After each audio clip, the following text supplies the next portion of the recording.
Este luns pasaron a disposición xudicial nos xulgados de Ribeira os 3 detidos no marco da operación policial levada a cabo esta fin de semana na Pobra, na zona do Conchido, que permitiu a intervención duns 1.400 kilos de cocaína. Os 3 están acusados de varios delitos, entre eles o de pertenza á organización criminal e tráfico de drogas. Que tal, saúdos? Pontevedra non botará man de momento das reservas de auga de Pontillón do Castro. O caudal do Lérez está a subir moi paseniñamente grazas ás chuvias das últimas horas. A previsión é de máis precipitacións pros vindeiros días, polo que non se prevé que haxa que acabar botando man das reservas do encoro. A reforma integral do Colexio da Florida en Sanxenxo acometerase en 3 fases. Este luns, o conselleiro de Educación presentou o plan director co que a Xunta vai acometer nos vindeiros anos esta reforma. O investimento da primeira fase será de 2,7 millóns de euros, dos que o goberno galego achega 2,2. O presidente da Deputación da Coruña e o alcalde de Rianxo formalizaron o acordo de cesión dos terreos nos que se construirá a futura casa de acompañamento aos maiores en Rianxiño. A Deputación asumirá a construción, o equipamento e posta en funcionamento da nova residencia, que contará con 59 prazas e un modelo de atención de proximidade centrado nas persoas. O Monte Castrobe reviviu este domingo a tradicional rapa. Máis dun 100 de cabalos foron agrupados no recinto para proceder ao tradicional corte de crinas, o saneamento e a identificación de cada exemplar por parte dos seus propietarios. Unha xornada marcada pola forza física e, sobre todo, polo respecto e cuidado ás bestas. E Noia continúa coas celebracións do San Bartolomeu. A chuvia obrigou a suspender algunhas das actividades programadas. O mal tempo, así e todo, non foi impedimento para que veciños e visitantes gozasen dunha nova edición da Festa da Empanada que se celebrou este domingo. Pois con todo isto comezamos. Están vendo as novas do día en Canal Rías Baixas.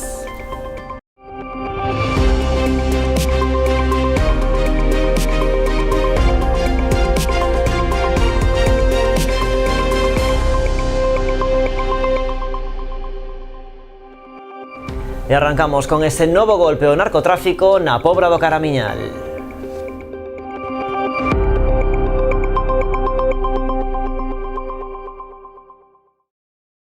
Este luns pasaron a disposición xudicial nos xulgados de Ribeira os 3 detidos no marco da operación policial levada a cabo esta fin de semana na Pobra, na zona do Conchido, que permitiu a intervención duns 1.400 kilos de cocaína. Os 3 están acusados de varios delitos, entre eles o de pertenza á organización criminal e tráfico de drogas.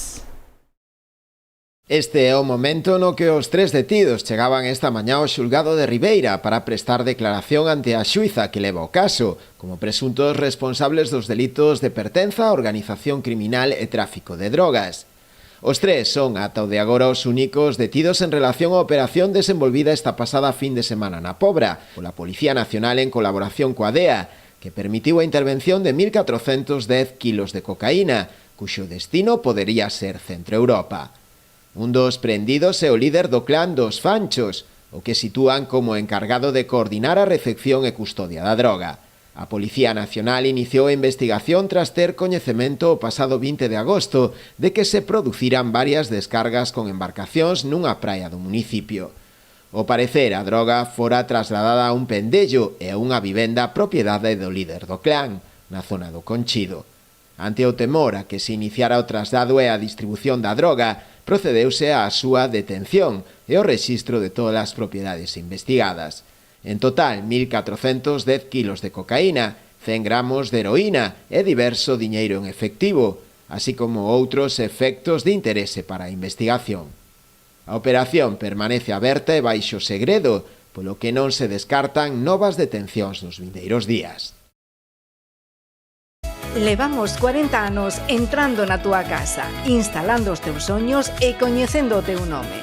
Fomos a túa tenda de confianza con outros nomes e hoxe evolucionamos para darche moito máis. Agora somos Mi Electro, mesmo equipo, mesma confianza e a experiencia de sempre coa forza dos mellores. ven a descubrir a tecnoloxía máis avanzada co trato de toda a vida. Os de sempre, agora máis fortes que nunca. Agardámoste.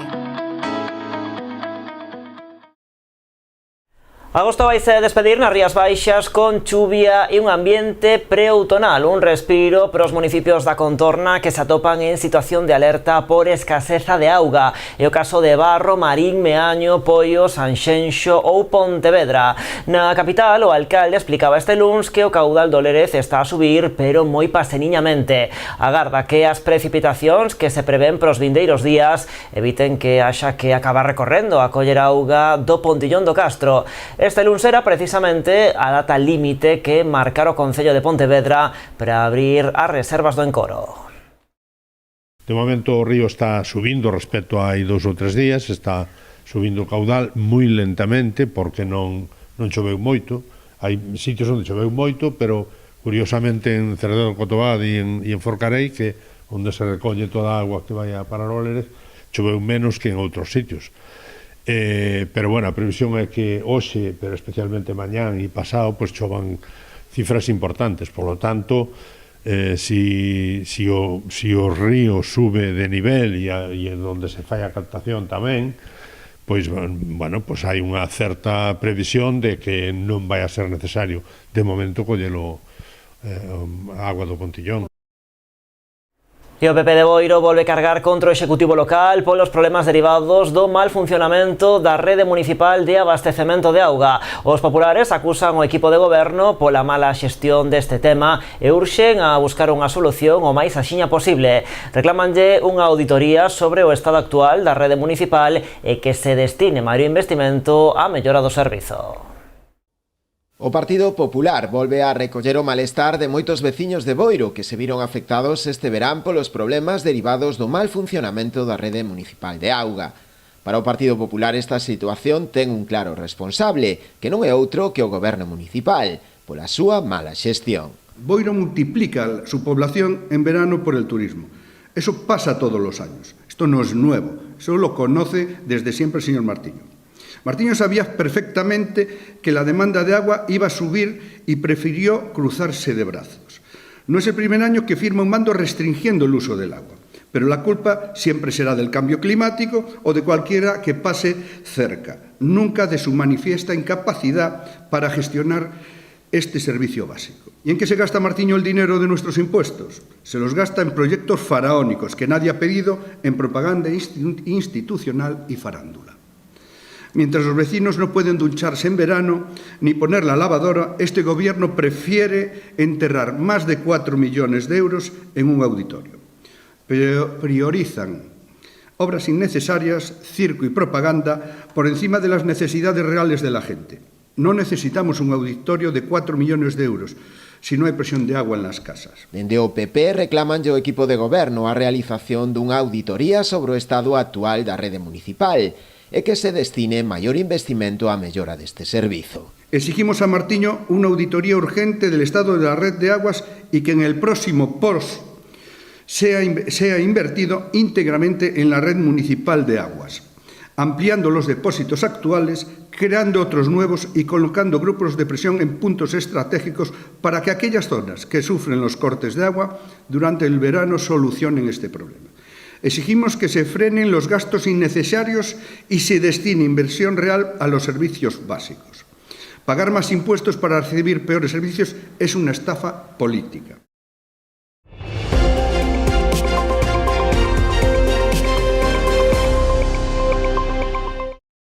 O presidente da Deputación da Coruña e o alcalde de Rianxo formalizaron un acordo de cesión dos terreos nos que se construirá a futura casa de acompañamentos maiores en Rianxiño. A Deputación asumirá a construción, o equipamento e posta en funcionamento desta nova residencia que vai contar con 59 prazas. O presidente da Deputación da Coruña, Valentín González Formoso, e o alcalde de Rianxo, Julián Bustelo, asinaban o convenio de cooperación entre ambas administracións para a cesión dos terreos nos que se construirá a futura casa de acompañamento a persoas maiores da localidade. A asinatura supón un novo paso para facer realidade este centro residencial público de carácter supramunicipal, despois de que o Pleno da Deputación aprobase por unanimidade o pasado mes de xullo o convenio que regula a colaboración entre as dúas institucións. Tanto o presidente provincial como o alcalde valoraron moi positivamente este acordo, que permitirá avanzar nun proxecto moi importante para Rianxo e por extensión para toda a comarca. Un paso máis neste importante proxecto que, por un lado, atende unha demanda histórica do noso municipio, pero tamén da nosa comarca, onde este tipo de infraestructuras que atendan aos nosos maiores pois escasean, e ademais faino con este novo modelo que a Diputación ven impulsando durante estes últimos anos, con estas 3 residencias en Rianxo nas Pontes en Ordes, un modelo novidoso que fuxe deses outros modelos e que ademais tan desafortunadamente tanto conocemos na pandemia. Involucrarnos en crear un modelo radicalmente distinto que fuxa do modelo hospitalario ao que se refería o alcalde e que busque, como fixemos, involucrar a todo aquela que intente innovar para facer unha residencia que se parezca o máis posible ao seu fogar, pois creo que estamos logrando ese objetivo, estamos absolutamente ilusionados, con moitísimas dificultades, porque a verdade é que o custe é enorme, non? Estamos a falar de que nesta residencia a Deputación vai investir nos próximos anos 30 millóns de euros, vai a sufragar coas plazas a prezos razoables que todo o mundo poda pagar, pois a diferencia a vai a pagar a Deputación. En que unha plaza custe 3.000 euros, pois a persoa lle vai a costar 1.500, por poñer un exemplo máis ou menos, porque é un precio público, pero o resto o pagan os veciños da provincia. E creo que de unha forma absolutamente unánime. A futura residencia será construída nunha parcela municipal de máis de 6.000 metros cadrados, situada en Rianxiño, a carón do Instituto Félix Muriel. En virtude do acordo, a Deputación asumirá a titularidade do servizo público e encargarase de financiar e executar tanto as obras de construcción como o equipamento integral e a posterior posta en funcionamento do centro. A Casa de Acompañamento aos Maiores de Rianxo integrarase no proxecto piloto da institución provincial, que prevé tamén construir 2 centros de iguais características nos municipios das Pontes e Ordes. E seguimos en Rianxo. O Concello informa tamén da aprobación na última Xunta de Goberno local das bases e a convocatoria da liña de axudas destinada a apoiar as actividades impulsadas polas AMPAs dos centros escolares do municipio. Este programa de subvencións que impulsa o Concello por segundo ano consecutivo e que conta cun orzamento duns 10.000 euros ten por finalidade colaborar nos gastos derivados das actividades formativas e de conciliación familiar desenvolvidas ou promovidas polas asociacións de pais e nais. As axudas concederánse en réxime de concorrencia competitiva e as AMPAs poderán formular as súas solicitudes unha vez que se publican as bases e a convocatoria no Boletín Oficial da provincia. Pois seguimos en clave de ensino. A reforma integral do Colexio da Florida en Sanxenxo vaise acometer en 3 fases, un proxecto que arrancará este mesmo ano coa contratación da redacción do proxecto básico da fase 1. Este luns o conselleiro de Educación presentou o plan director co que a Xunta vai acometer nos vindeiros anos esta reforma. O investimento da primeira fase será de 2,7 millóns de euros, dos que o goberno galego achegará 2,2. A primeira das actuacións consistirá na reubicación da pista cuberta, na mellora da accesibilidade e na creación de novos accesos. Nas outras 2 fases acometerase a rehabilitación integral, ampliación, reformas interiores e adecuación de espazos exteriores. Román Rodríguez, o conselleiro, agradeceu ao Concello de Sanxenxo o seu compromiso coa educación, patente dixo, na colaboración nesta intervención. Así mesmo, puxo en valor o traballo realizado polo Concello na rehabilitación do antigo colexio O Cruceiro para convertelo no novo centro socioeducativo As Lagoas, onde se impartirán ensinanzas de FP da familia profesional da hostalería e o turismo e que contará tamén cun centro social para persoas maiores e unha biblioteca. Estamos refrendando pois un anuncio que fixemos, un compromiso que fixemos fai un ano e que hoxe pois o plantexamos e non só presentamos o plan director que ten unha visión a medio e a longo prazo con 3 intervencións, con 3 anualidades diferentes, con 3 fases diferentes, senón que tamén estamos xa en condicións de anunciar que vamos a licitar de xeito inmediato o que é a primeira fase. Eu creo que a Florida merecío. Aquí eu xa dixo en varias ocasións, había dúas posibilidades, facer o que se vai a facer ou facer un novo colexio. Pero facer un novo colexio implicaba leválo a outro sitio. E claro, perder este espacio tan bonito, tan cerca da vila, aquí prácticamente no centro, que nuns anos estará no centro, tal e como está crecendo Sanxenxo, pois eu creo que é un acerto por parte de todos. Bueno, a volta da publicidade imos ata Monte Castrobe, onde acaban de celebrar este domingo a tradicional Rapa das Bestas.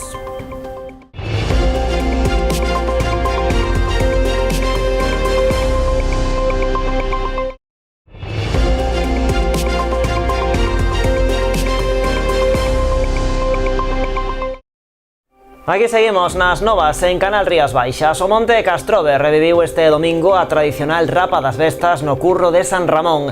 Tras a espectacular baixada dos cabalos, milleiros de veciños e visitantes de Poio e Meis ateigaron as bancadas para presenciar o corpo a corpo entre os aloitadores e os animais. Máis dun cento de cabalos foron agrupados no recinto para proceder ao tradicional corte de crinas, o saneamento e a identificación de cada exemplar por parte dos seus propietarios. Unha xornada marcada pola forza física e, sobre todo, polo respecto e coidado ás bestas. Despois dunha tarde de intensa actividade, os cabalos foron ceibados á noite para volver ao monte, completando un ciclo que combina xestión ambiental, tradición e cultura. Pontevedra viviu unha das edicións máis multitudinarias do Río Verbena Fest. O recinto feiral da cidade converteuse nesta fin de semana nun dos grandes epicentros musicais das Rías Baixas. A quinta edición desta cita acabou por colgar o cartel de Non hai billetes. O Río Verbena reuniu sobre o escenario a grandes referentes do pop, indie ou música urbana. A primeira das xornadas por Pontevedra estiveron Siloé, Lala Love You ou Sidoní.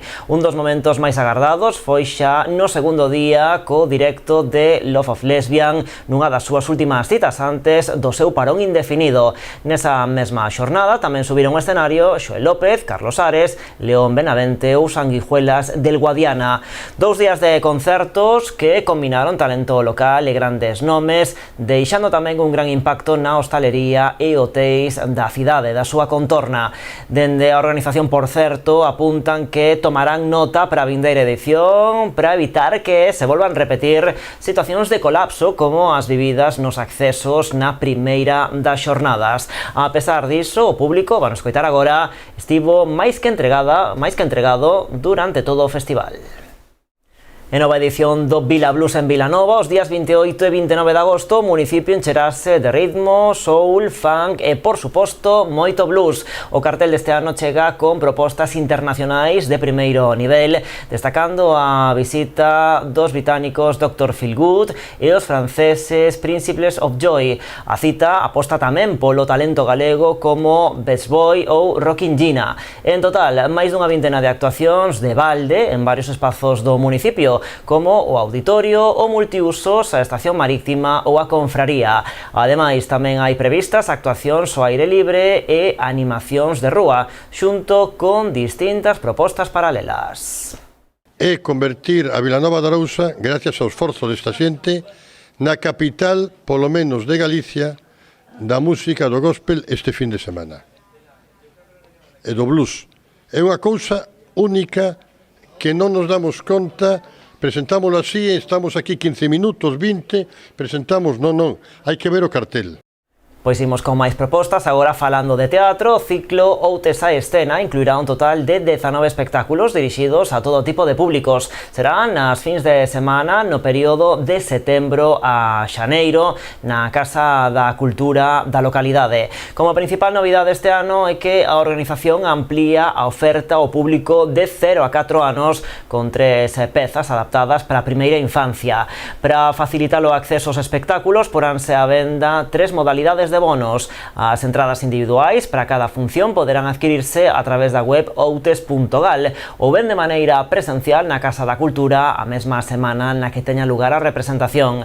A iniciativa conta co apoio económico e institucional da Axencia Galega das Industrias Culturais, o Agadic, a través da Rede Galega de Teatros e Auditorios da Xunta, así como da Deputación da Coruña e de Escena Galega mediante o circuito Camiño Escena Norte.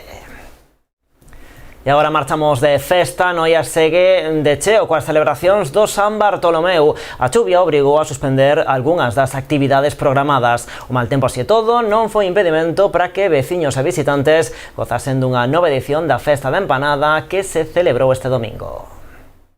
Dos 6 días das festas patronais do San Bartolomeu, unha das citas marcadas en vermello na programación é a tradicional Festa da Empanada, que organiza todos os anos o Club Fútbol Noia, como un evento que lle sirve para poder recadar fondos para os distintos equipos que integran a entidade e afrontar así mellor os gastos da temporada. De momento, pois aproveitando o tempo, aproveitando as festas, repetindo outra vez a Festa da Empanada, que é algo xa típico da nosa vila, e queremos seguir promocionando un produto tan clásico da nosa comunidade, en particular de moitos dos produtos da nosa ría.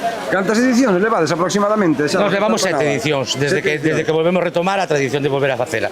Durante uns anos estuvo parada e volvemos a facer, pois fai 7 aniños. Unha das novidades deste ano foi o cambio de emprazamento, desenvolvéndose no renovado campo da feira. Nesta ocasión dispensáronse unhas 140 empanadas, con receitas de todo tipo e para todos os gustos. Temos así de carne, só temos de raxo, pero depois temos as máis clásicas, que eu dicía uns rapaces que viñan desde Cáceres, que bueno, que é un pouco unha mágoa que vindo a Galicia que se decanten por a de Bonito, que podían coller no Mercadona, pero bueno, aparte de Bonito temos calamares, temos choco, temos tamboriña, temos vieira, tamboriña con masa de millo tamén, temos xouba, temos berberecho, e nada máis, pois esas son un pouco as que hai. Logo temos o que serían o concurso de empanadas, que vai asociado a particulares e profesionais, e aí o recheo da empanadas é aberto, aquí cada un a súa imaginación e o seu gusto. Aínda que o Concello non é o seu organizador, si colabora coa actividade. A empanada é un produto super importante na nosa vila e de absoluta tradición de Noia, e empanada como a de Noia en moi poucos sitios, Entón é unha festa que tradicionalmente ten moita forza no pobo. É unha pena que hoxe non nos acompañara o tempo todo o que tal, pero bueno, de momento imos tendo suerte e imos aguantando. A ver se aguanta un par de horiñas máis e a participación está sendo moi boa. A festa dun dos pratos que lle dá sona á vila fixo as delicias de cantos se achegaron a degustala. E de amenizar o evento encargouse a propia banda de música de Noia.